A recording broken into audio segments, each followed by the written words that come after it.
গ্রাম থেকে দূরে এক জেল ছিল, তাতে একটা অন্ধকূপ ছিল। পুলিশরা অন্ধকূপে একটা ডাইনিকে বন্ধ করে রেখেছিল। দরজায় মাদুলি থাকার কারণে সেই ডাইনি শান্ত ছিল, কিন্তু একদিন ঝড় আসে আর মাদুলি হাওয়াতে উড়ে যায়, আর সেই ডাইনি জেগে যায়। আরে মরে গেলাম রে। রাজু ভাই, তাড়াতাড়ি ওঠো, দেখো সেই অন্ধ্রকূপা থেকে আবার ডাইনির আওয়াজ আসছে। মনে হচ্ছে সে জেগে গেছে। এখন কি হবে?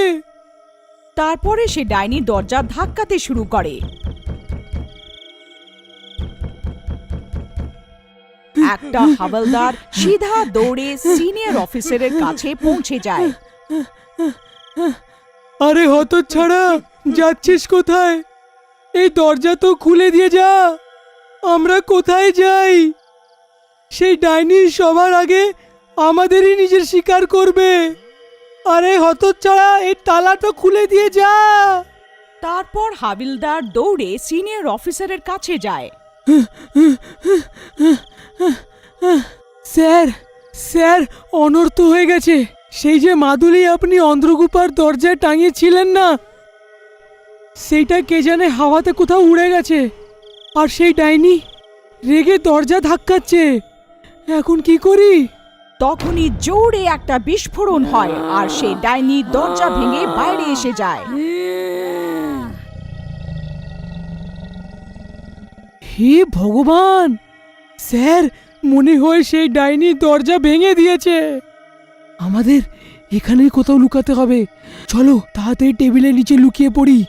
রাজু ভাই, তাড়াতাড়ি এই কম্বলে লুকিয়ে পড়ো। সেই ডাইনি তো ছাড়া পেয়ে গেছে। যদি সে আমাদের দেখে নিল তো অবস্থা খারাপ হয়ে যাবে। তারপর সবাই কম্বল মুড়ি দিয়ে লুকিয়ে পড়ে আর সেই ডাইনি জেলে নিজের শিকারের খোঁজ করতে থাকে।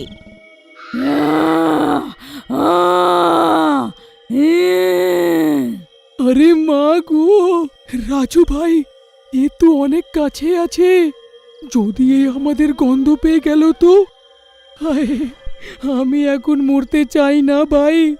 আরে গাধা, নিজের মুখটা বন্ধ কর, না হলে সে জানতে পেরে যাবে যে আমরা এইখানে আছি। কোথায় মরে গেল সবাই? আমার সামনে এসো, আমার তোমাদের রক্ত খাওয়ার আছে। বাইরে এসো, আমার রক্ত চাই। তারপরে ডাইনি এগিয়ে যায়। ভাই, একটুর জন্য বেঁচে গেলাম আজকে। ডাইনি তো আগের দিকে এগিয়ে গেছে, কিন্তু যদি সে নিজের শিকার না পায় তো এ নিশ্চয়ই ফিরে আসবে। ভাই, আগের দিকে তো হিংস্র কয়েদির সেল আছে, ডাইনি সেদিকেই গেছে। তখনই সে হাবিলদার লুকিয়ে লুকিয়ে সেইখানে আসে। এই বাল্লু, সেই ডাইনি কোন দিকে গেছে? স্যার, ও সোজা হিংস্র কয়েদির সেলের দিকে গেছে গো। আমি তো বলছি মরতে দিন ওদের। সব কটাগুলো খুন আর অ্যাসিড ফেলার দোষেই ভেতরে ঢুকে আছে। ভালোই হয়েছে, সেই ডাইনি লোকেদের ন্যায় দেওয়াবে। সেই ডাইনি রক্ত পিপাসু মনে হয়। যদি সে নিজের শিকার না পায় তো আজ কেউ বাঁচবে না। হাবিলদার সাহেব, আপনি আমাকে আর রাজুকে বাইরে আসতে দিন। আমার কাছে একটা উপায় আছে। তারপরে হাবিলদার তালা খুলে দেয় আর বিল্লু রাজু নিজের সেল থেকে বেরিয়ে যায়। তারপরে হাবিলদার থেকে ওরা বাকি সেলের চাবি নিয়ে ডাইনির পিছু করতে থাকে। বিল্লু ভাই, ওই দেখো ওইখানে ডাইনি। তখনই ডাইনি একটা ঘরে ঢুকে যায়। বিল্লু ভাই, ডাইনি সেই ঘরে ঢুকেছে। এখন কি করতে হবে? তোমার কাছে কি কোনো উপায় আছে কি? হ্যাঁ ভাই, উপায় তো আছে। এসো আমার সঙ্গে। তারপরে তারা সবাই দৌড়ে যায় আর হিংস্র কয়েদিদের সেলে পৌঁছায়। সেই সেলে 3টে কয়েদি থাকে, যারা সবাই অ্যাসিড ফেলার কারণে সাজা কাটছিল। এই চুচো, তুই এইখানে কি করছিস? হ্যাঁ, চল পালা এখান থেকে। না হলে তোর হাত পা ভেঙে দেব। ভাই, আমি তোমার জন্য একটা ভালো খবর এনেছি। তুমি জানো জেলে একটা সুন্দর মেয়ে আছে, তুমি কি ওর সাথে দেখা করতে চাইবে না? আচ্ছা, এইটা তুমি কি বলছো? মেয়ে? হ্যাঁ হ্যাঁ হ্যাঁ, কোথায় কোথায় কোথায় সে? তাড়াতাড়ি বলো। কালু ভাই, তুমি ডাকো, কে জানে তোমার ভারী আওয়াজ শুনে তাড়াতাড়ি এসে যায়।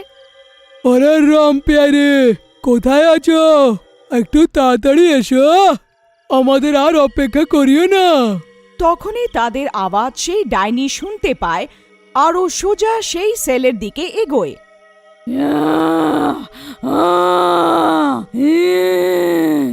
আরে মরে গেলাম রে বিল্লু ভাই, ডাইনি তো আমাদের আওয়াজ শুনে ফেলেছে, সে তো এই দিকেই আসছে।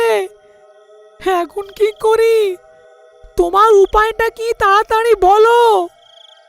তখনই কালুর নজরও সেই ডাইনির উপরে পড়ে আর তাকে দেখে সে অবাক হয়ে যায়। আরে হতচ্ছাড়া না, এইটাই সেই রাম পেয়ারি যার ব্যাপারে তুমি বলছিলে। আরে তোমাদের ধ্বংস হোক, এ তো ডাইনি। মরে গেলাম রে। আরে উস্তাদ, ভয় পেও না, আমরা তো এই সেলে বন্ধ আছি, এই ডাইনি আমাদের কিচ্ছু করতে পারবে না। কি রে ছুচো, আমরা তো এখানে সুরক্ষিত আছি, এখন তোদের কি হবে? বিল্লু ভাই, তাড়াতাড়ি কিছু করো, সেই ডাইনি তো এসে গেছে আমাদের কাছে, আমাদেরকে এখনই এইখান থেকে পালাতে হবে, তাড়াতাড়ি বের হও এখান থেকে। হ্যাঁ হ্যাঁ, দাঁড়াও দাঁড়াও, যেই কাজের জন্য এখানে এসেছি সেটা তো আগে করে দিই। এই, কোন কাজের কথা বলছিস তুই? তুই কি করবি? হ্যাঁ বল। তারপরে বিল্লু সেই হিংস্র কয়েদিদের সেলের থেকে তালা খুলতে শুরু করে। আরে না শোক, তোর হতচ্ছাড়া, এইটা কি করছিস? এই তালাটা কেন খুলছিস? আরে দাঁড়া, আরে আমাদের মারতে চাস কি? আরে মরে গেলাম রে। হতচ্ছাড়ারা, তোমরা যে মেয়েদের উপরে অ্যাসিড ফেলে যে অপরাধ করেছো না, শুধু ওর জন্য 10 বছরের সাজা নয়, তোমাদের মৃত্যুর দণ্ড দেওয়া উচিত। তখনই বিল্লু তালা খুলে সেখান থেকে পালিয়ে যায় আর ডাইনি সেখানে এসে যায়। ডাইনি সেই কয়েদিদের দেখে গর্জন করতে থাকে।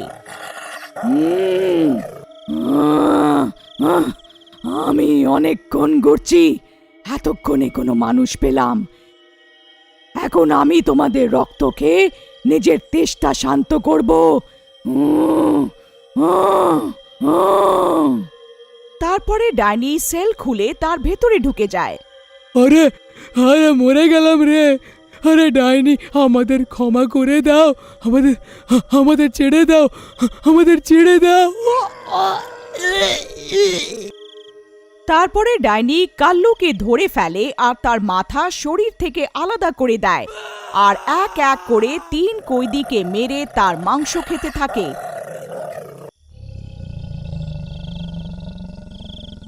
তখনই বিল্লু দৌড়ে অফিসারের কাছে আসে। স্যার স্যার, আমি সেই ডাইনিকে কালুর সেলে আটকে দিয়েছি, এখন আমাদের ওকে ওইখানেই আটকাতে হবে। যদি সে বাইরে এসে যায় তো কেউই বাঁচবে না। আগে আমাদের সেই মাধুরীটা খুঁজতে হবে, ওর সাহায্যেই আমরা ওকে আটকাতে পারবো। তারপরে তারা সবাই মিলে দৌড়ে সে জায়গায় যায় আর তাবিজ খুঁজতে থাকে। পেয়ে গেলাম স্যার, ওই দেখুন, ওই হলো সেই মাদুলি যেটা আমরা খুঁজছিলাম। তারপরে সেই পুলিশ সেটা ওঠায় আর ওরা সোজা ডাইনির দিকে দৌড়ায়। ডাইনি মাংস খেতে থাকে, তখনই সে তাদের দেখতে পায়।